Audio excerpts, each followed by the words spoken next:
Hello again. This is the Watering Man. I like doing our spiritual toolbox short. It's a 3-part series, so this is part 1, and I'm going to title it, How Much Do We Truly Understand? We're making decisions about what other people are going through. Not very much. Here it goes.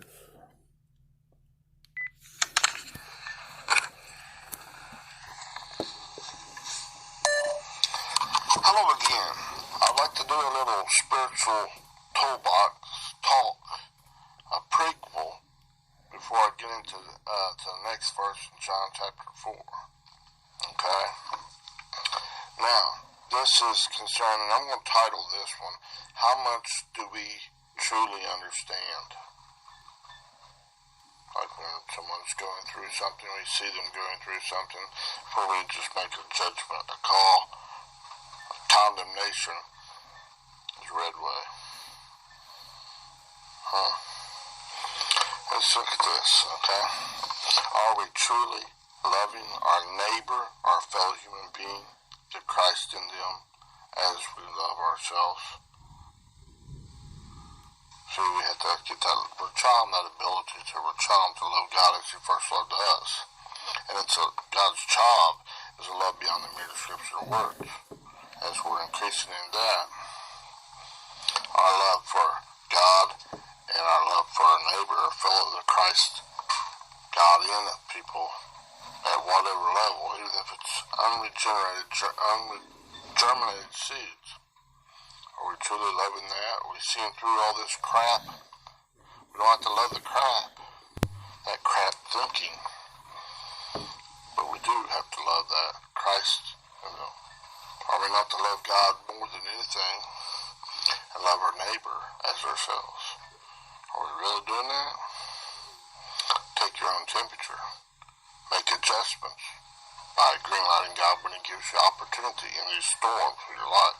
Let your light shine. Live in that light. It's no longer I that lives, but it's Christ that lives in me. Whatever level Christ is in each thought process, live in that the best you can. As praying continually without ceasing. You're being in like an attitude of being on your knees, being laid out prostrate on your face, like kissing the feet of Jesus. Yahweh is salvation. You are the greatest, Father God. Not going this other way. Well, I think. Get the evil ways and it. Work up death, I'll fly like a big old chicken. Or a big old eagle. And you're a big old buzzard. Mickey the buzzard, a little bidum.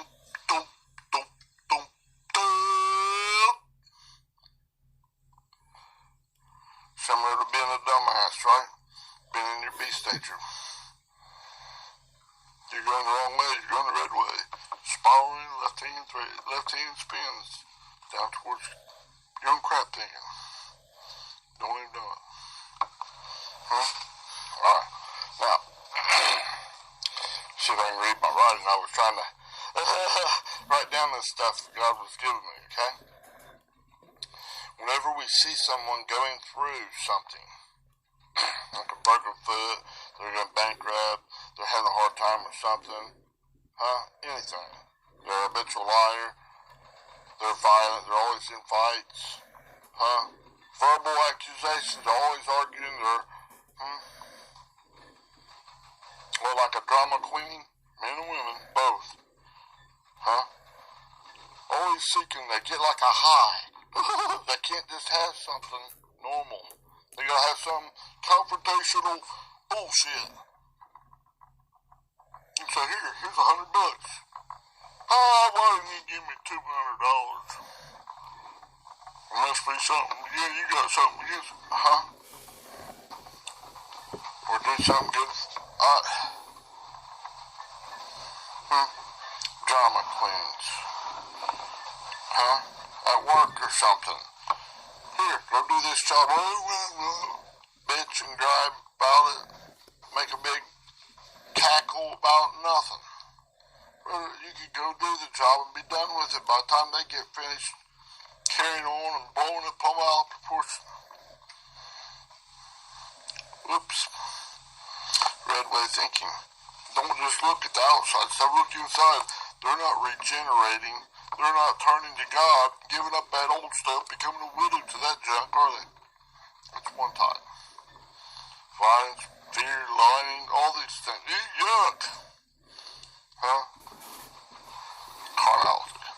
It's directly opposed to you going towards and into God. God's righteousness. It wants to remain king of your heart, right? So, whenever you see someone going through something, how much of what they are experiencing do we intimately know it? Now, whenever, like, God's put me through tons of stuff, and I before asked, why I gotta go through so much stuff?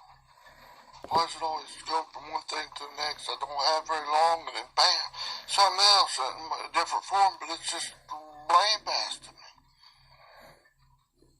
So I can more intimately know it. So I can help more. This big braided rope I'm loading down is to help them. Now I can't know fully what they're going through because I don't see all the pressures coming through this ball, remember? Like one ball. God's in the process of taking multiple ones, string them out, spaghettification, bring them back into His righteousness, His primordial atom, His singularity. But it's got a long way to the top, up to God's righteousness, right? Now, I can see from a few angles because I've experienced it more intimately. Oh my goodness. I'm not willing to condemn them too quickly. Man, I know there's a lot more to it, but I don't know it, all of it, the totality of it. But I can have compassion, that's mercy. And I can exist in that light of God that is put inside of me, however much you've got in each thought process. Through experience, staying in that land of Goshen, in that light, that grace, charis, C-H-A-R-I-S, and its reflection out to your lifestyle. God's influence in your heart, in your mind, in those thought processes, and its reflection out to your lifestyle. And it's not going to condemn. There is therefore now no condemnation to those who are in Christ Jesus. Now, everybody tell you, that's poop thinking right there, but verse is. You sow to that stuff, you're going to be in trouble. I won't be able to help you. I can't do it for you, but I can tell you this. Better take a closer look. That's not the answer. Yahweh's salvation. Yahweh's deliverance. Right? You know what Jesus said? When you're paying attention at the front, to the teacher at the front of the class, and Jesus over there saying, this is the way the truth, the life. And then you got to go up there and demonstrate it. Because you experienced it. This is how you do it. Ow! Come back to God and know your ways. You might be missing here a little bit, buddy. You better look at that, better examine it. You gotta make the decision. I can't make it for you. But I think maybe you better take a closer look here. Examine it. Dissect it a little bit more. A lot more. I don't think this green lighting, what you're calling, is good. I don't think it's God's way. I'm not condemning it. I'm just pointing it out. Because I've experienced. Other people have experienced.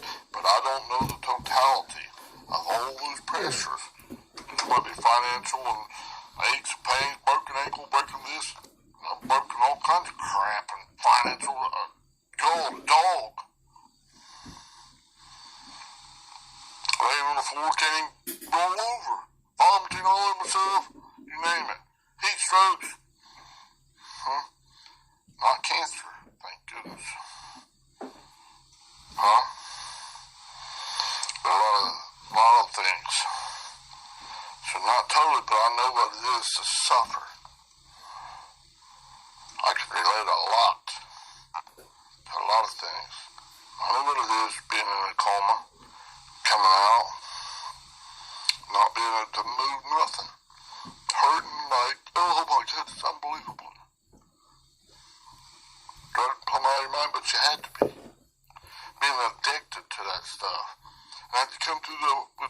symptoms.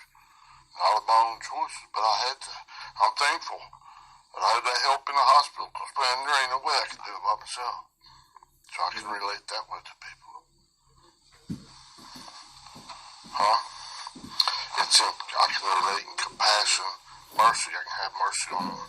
That grace inside me and that reflection out is doing it in the sin, hearing, taste, touch, and smell. The fivefold ministry, the apostle, prophet, evangelist, the pastor who teaches, and it's the Christ who's coming out and doing it. Not me, myself, and others. That must decrease. That old ego crap, that should decrease. The only way you can do it is to green light God and booyah. You experience more and you're coming up. That becomes more and more and more. Coming out of the stranger realm, heading all the way back to the end, and that's why I ain't God. So, next one. Huh? And it's God's been working on a bunch of them at once. They're coming up at different levels. God does it His way. Just giving you a little bitty insight, trying to give you a picture. Because it takes a lot more than 1,000 words to try to adequately describe what's going on in this ball's one thought process. Much less your whole mind, your whole universe of thinking.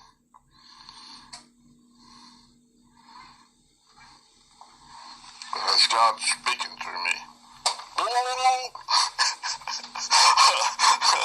the wife laughs at me when I say, we're going to do a little short one here. Yeah, right.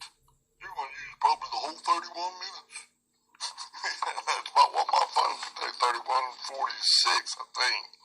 And then the kid will kick off whether I'm ready or not.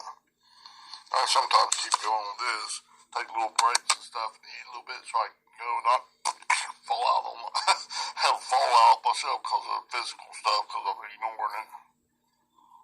Because I ignore stuff a lot. I'm not paying that stuff aggravating.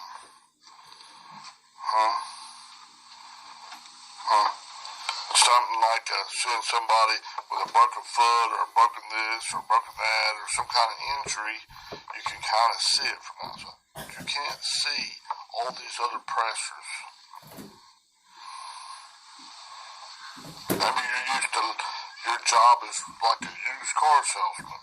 And they kind of require you to not really lie, but really just you're deceiving them. You're lying to get ahead. And they'll justify it, just lying to you. Try to get you, you need to justify, you need to lie this way, because you got to really sell it to get your quota up so you can make money. And you're deceiving people. Getting an unjust gain. Maybe you're trying. Part of those pressures is learn how to do that and not lie.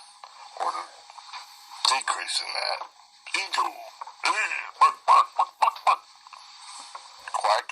Quacking and carrying on like an old beast nature. A pretty boy. Look at this. I'll put something lotion. It's poop. Hide your own cesspool. All over my face. And man, they really eat it up, dude. And I tell them, man, it's sugar-coated donuts. Let's wipe it off my face here, man. Make you put it on your donut hole. And you could have this pretty stuff too. You could have this beautiful car or whatever. I'll make it with.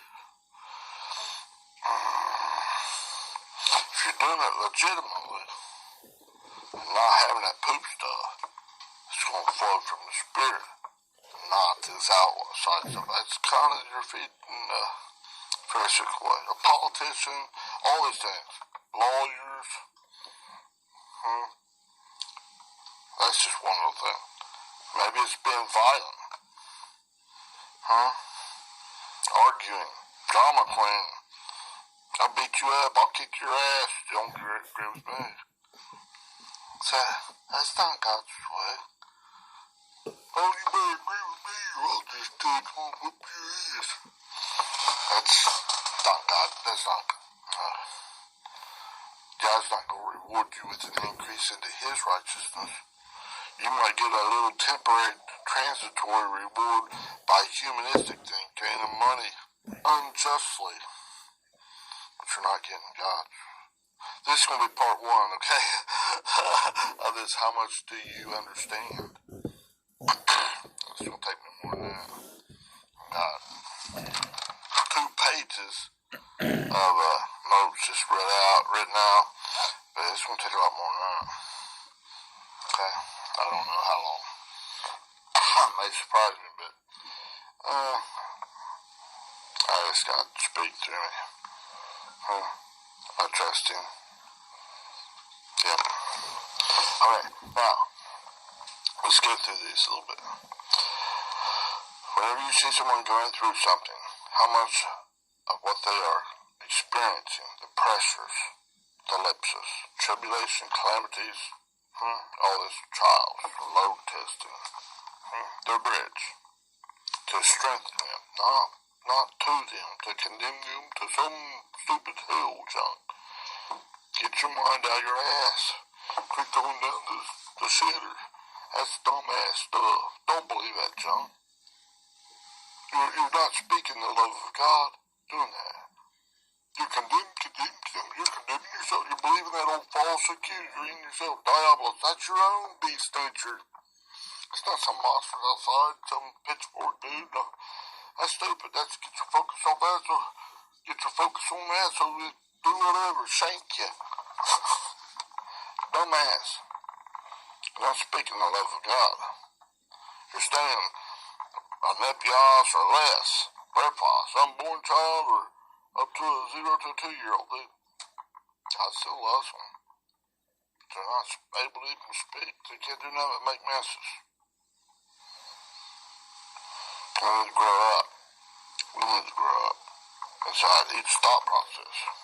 And say, well, I did it one time. Okay? How much do we know? Intimately know. Okay? Next question. Have we experienced anything remotely similar to what that person is experiencing? Like on that ball. Well, then we got to know that we don't know it all. But we've experienced some similar things. We can help them. Lovingly, mercifully. Not giving all this candy gold sugar-coated stuff. No. If they're not feeding right or they're doing something, loving them is telling them, hey man, you might want to check this out a little bit. I don't think that's going to work. But it's not, you're just a dirty rotten. That's why this thing fell on you. This tower fell on your butt and killed you. What sin are you in, Job? What kind of garbage? That's yuck. Oh, yuck. Don't do that, please. There is therefore now no condemnation to those who are in with relation to rest. Christ, Jesus Christ. Yahweh salvation. Come on, man. Alright. Do we see or understand with our sin, hearing, taste, touch, or smell, that ego and control, everything that all the pressures that they're going at, in totality, all of it that they're experiencing. Through mercy, if you've experienced something, you can maybe reflect out and help them. Okay? Sometimes your compassion could be telling them the truth that's hard for them to hear. Right? That's better than tell them a bunch of horse shit. Just try to make them feel better and then you're just lying your ass off. Maybe you think you know what's up, but that's not grace either. That's horse crap influence. Don't want that. That's not going to help you at all. Okay? Now, are the unseen pressures that are unseen,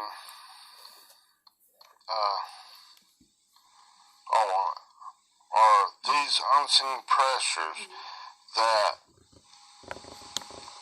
person is dealing with, do you understand them? Almost certainly not. You don't know all of them. If you experience them, you know more than a lot. Because because you intimately experienced that. And still, you got to go with the lead of the Spirit, not just the need. They're hurting, so I got to go put my 2 cents in no matter what. Better be careful. Huh? But if you can be a help, and God calls you to, directs you to, by all means, love your neighbor as yourself. That's not condemn you to hell. I'm going to burn you on that and make it worse. I'm going to make you feel that. Sometimes that correction can be a little harsh, but ultimately it's meant for good. You gotta follow the lead of the Spirit, not the lead of your own squatting king, your own carnality. Nope. Okay? Now, Now, how arrogant is someone to think that they know in totality the whole lot of the pressures that a person is experiencing? Do you understand every little thing? No. You might, if you experienced several different things, a lot of different pressures, you might understand like a higher percentage and be able to help them. It's compassion and loving them. Sometimes compassion again is, oh man, you better check this out. Something like that. Something that's maybe a little hard to hear. But don't go in there condemning. Tearing them down. They don't need that. Okay? If you're tearing them down, just get your jollies off. You know what I mean? A lot of people do that. Want to get drumming. Just get out of here. Or maybe they're not doing that. They're just standing off and Bertha and Buford are better than you. If I was them, I would they wouldn't hurt me at all. I'd be up in that rotator cuff surgery. The surgeon is saying it'll take you at least 6 months to get over with. I'm not letting you go back to work no sooner than that. I'd do that in about 1 or 2 weeks. Arrogant assholes. No shit. They're not helping. Jerks. Right? I'll read you some verses about that, or I'll give you them. I don't know. One's in Matthew 7, verse 1 through 6, I think. Yeah, 1 through 6, okay? I might read that. And so I'm probably not do a few recordings at least on this, okay? I'm talking straight to you. You don't need this candy-coated stuff. Talk straight to you. Right? That fire, when the fire, the pressures that's purifying you in this ellipsis, that God is doing for you, remember? Not to you, to tear you down. It's to bring you, build you up. It's not just going to pussyfoot around with it. Man, it's asking you, be reasonable, sit my way. You understand yet? If you're not turning emphatically in hot pursuit and heading back to God, you might have to repeat it again, and it may be tougher. It may not be as bad as like a physical injury or something, but from other pressures, God will be at them. Oh my goodness. That storm is getting bigger. In the center of that thing, you're going to have to make another decision. Because it's got 1 to 2 to 4 to 16, going the opposite direction. Going down, don't shit it, bop, bop. Right? Because you're sitting here and taste out your smell. You're married. Your ego is married to that, and it's becoming shit. It's taking you right down into outhouse, down through the commode, through the toilet seat, on that hole in it, right down, plop, right in that stuff. Don't let it get you down there and get so like an old wineskin. I can't change the way I think here, because I've been doing it too long, I'm too stiff-nosed, and man, I'm just a grouchy bear. I'm gonna tear you up. I ain't gonna try nothing. I'm not afraid to do that. And they've got fear all over their face. Oh, 666. What's that one? Tight. Tear. Easy way to remember. Tight. Violence. From the sites, Deuteronomy 7:1. And it's parasite. It's an independent thing. I'll give you more about that here a little later in this little series right here, okay? Now, so let me read this. How arrogant is someone to think that they know in totality the whole lot, everything, of the pressures that a person is experiencing.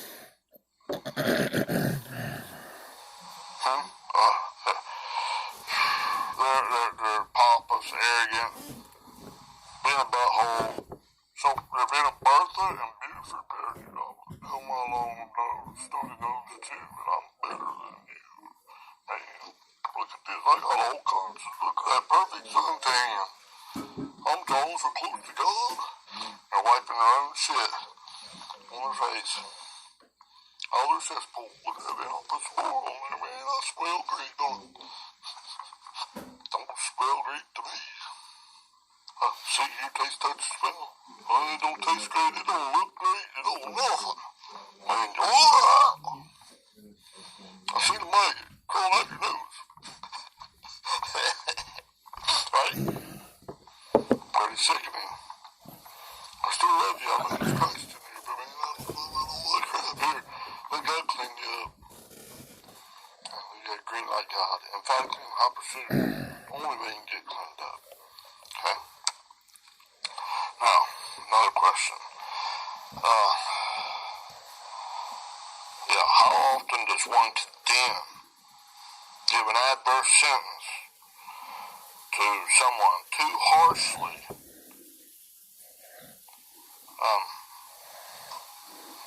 to another person, as that person is enduring a trial, a load testing, a pressure situation? They're going through some fiery trials, some pressures brought by God in their life. And God inside is doing a relationship builder, asking them, be reasonable, see my way, my child. And it's still a small voice inside them. Are you taking part of that carnal mind saying, I condemn you to hell, see you, man? You're trying to be like the false accuser. Or trying to be like a self-righteous way. God, you ought to be like me. Just like Job's friends coming to him and doing all this junk, and he's been tormented. God's timing. Right? Remember in Job 23:10? Job was saying, when God has tried me, I shall come forth as gold. That's God's nature, character, and authority. Purified gold. God's purifying you, bringing you up. Same thing. He's the same yesterday, today, and forever. I, the Lord, change not. Come on, man. Alright?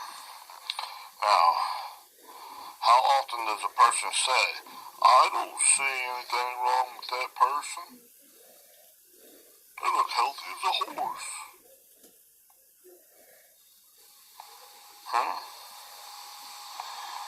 they're self-righteous, arrogant, beasts of nature. They're black. They're ignorant of God's love. And that's what they're exercising. They're partaking in snooty. I'm better than you, man. How's it done wrong with you? If you had all I had, if you was going through that, because they know it intimately, or at least experiencing some of it, they may not know what the heck, because it's a baffling, confusing wind. I mean, man, it's really going to be all confused in here. Man, if you're trying to experience that, I don't know. Oh, huh? I sure condemn you to hell. Point the finger at you, poke your eyeball out. That bean. Huh? First, you hypocrite, you stage performer. Wipe the shit on your face. Get that that log out of your eye. Quit poking that other person's eye out. You're not helping. If you got something to impart that's helpful, bring them all that. Even if it's something a little harsh, but it's something to help them. God will direct you. Not you directing your own children. That's a good thing, man. He told learning you how to. No, you're kicking them while they're down. You don't even realize you're not in the classroom paying attention to God. You're out there in the playground. Doing your own thing, independent of God. You're a parasite. Okay?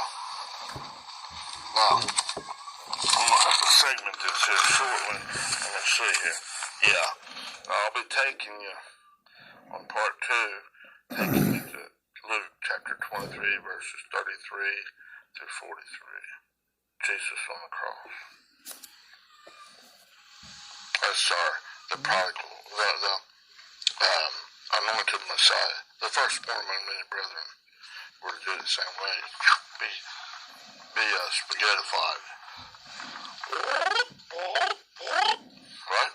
So they don't go quite that quickly and that easily. Alright? Hit like and subscribe for me. I'm about to run out of time.